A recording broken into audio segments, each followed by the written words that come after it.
Mr. President, fellow delegates, my friends, thank you for the opportunity to address this assembly.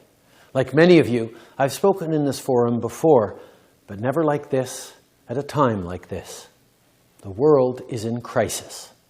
And not just because of the last few months, not just because of COVID-19, but because of the last few decades, and because of us. This is our wake-up call, and we cannot ignore it.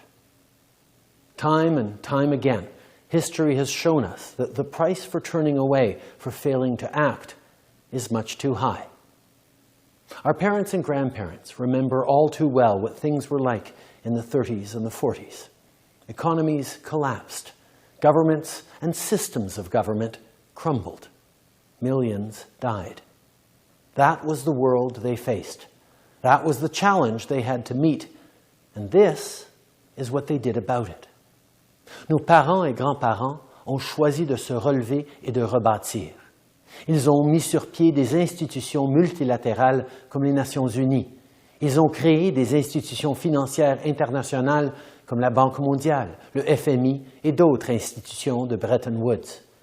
Et ils ont jeté les bases d'un ordre international fondé sur des règles grâce auxquelles nous avons connu une période de prospérité commune sans précédent durant la seconde moitié du XXe siècle.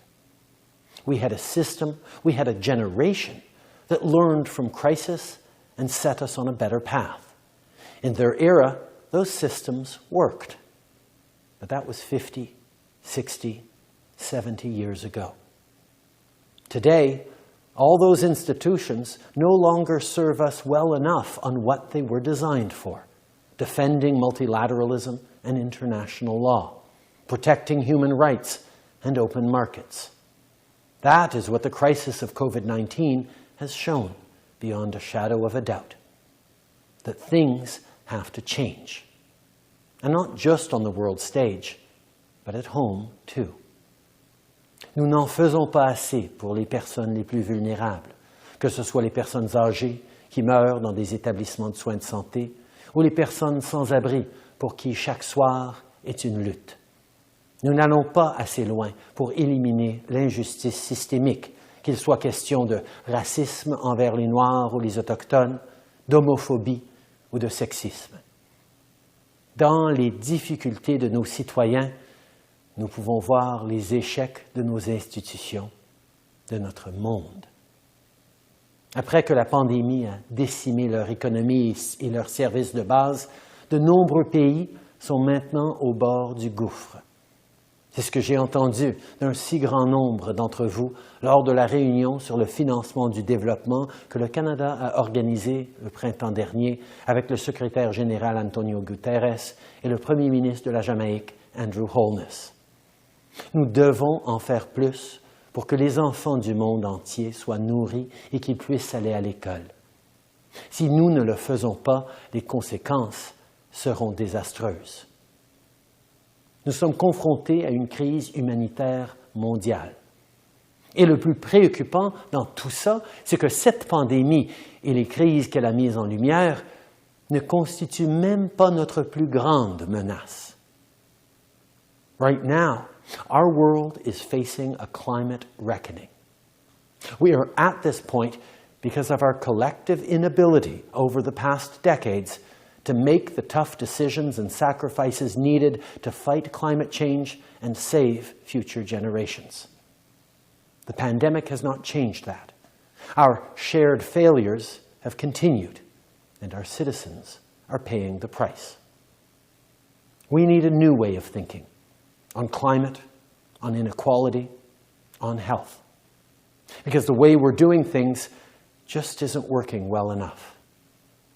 Too often, concerted action is blocked. The needs of our citizens are denied as a result of gridlock at decision-making bodies.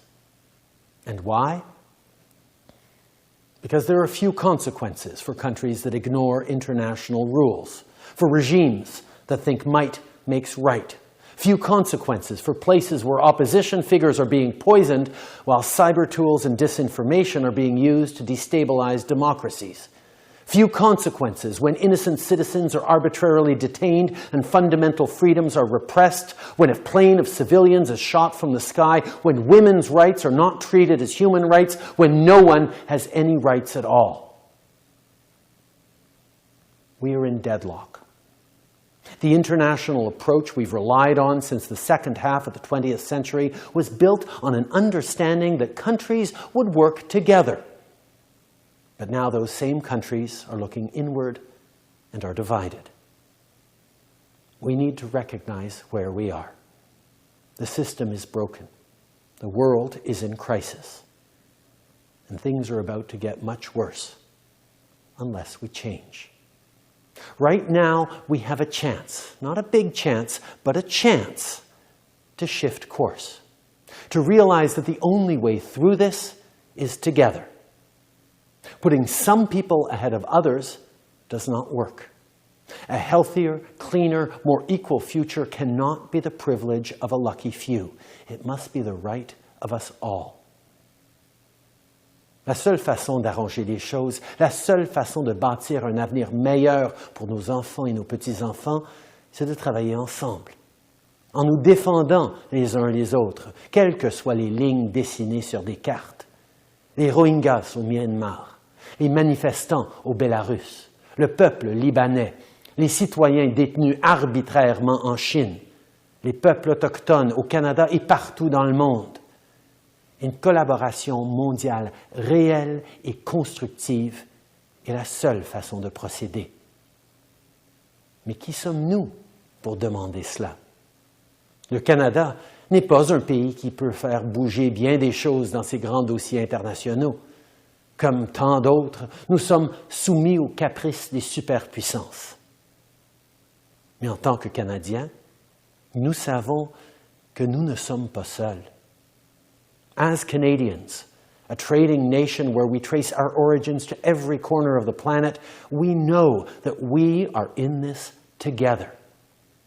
And I know other countries, your countries, see this too. Instead of hunkering down and hoping that we come out the other side okay, let's remember that we're all in this together. Instead of crossing our fingers and hoping that the big powers will figure this out, let's look at what we can do to make a difference together. Let's use our shared power not just to get a vaccine, but to get it out to everyone. Let us be inspired by our citizens' call to restore the global economy while we tackle climate change. In other words, let's not wait for someone else to act. Let's do it ourselves. Each one of us here in these United Nations, each one of us uniting around a shared future. Canada has a long history in peacekeeping, and we will continue to step up and continue to move the dial on lasting peace by empowering women. Canada has always supported the work of agencies like UNICEF, the World Food Programme, and the UNHCR. Not only will we keep supporting these efforts, we'll keep increasing our international assistance budget every year. There's still so much more to be done. Aux quatre coins du monde, les enfants portent un masque pour aller à l'école ou ne vont pas à l'école du tout. Des personnes âgées meurent. Des manifestants sont tués. Le niveau des mers monte et les forêts brûlent. Les gens qui ne pensent qu'à eux-mêmes continuent d'aggraver les inégalités et les conflits. C'est le moment pour nous, en tant que nation unie, d'unir nos forces et de faire ce pourquoi nous avons été créés, assurer la paix et la sécurité et éviter les crises globales. Ces jours-ci, nous menons un combat pas comme les autres, mais contre un virus invisible. En même temps, nous luttons contre les conséquences de nos propres actions, à cause desquelles le niveau de carbone de l'atmosphère est maintenant insoutenable. Everywhere around the world, people are becoming mindful of this reality. They're refusing to accept inequality.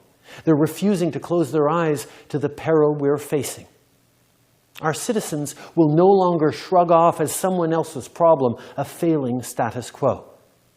And that's a good thing, because there is the path forward. After a wildfire rips through a forest, life adjusts and begins anew. After an earthquake hits a city, people work together and rebuild. As we face these layers of crises, this is what we must do. We must understand our opportunities and our responsibilities to take real action together, to protect each other, to support each other. If we meet this moment, if we rise to this challenge, I know that, like our grandparents did 70 years ago, we will lay the foundations of a better world.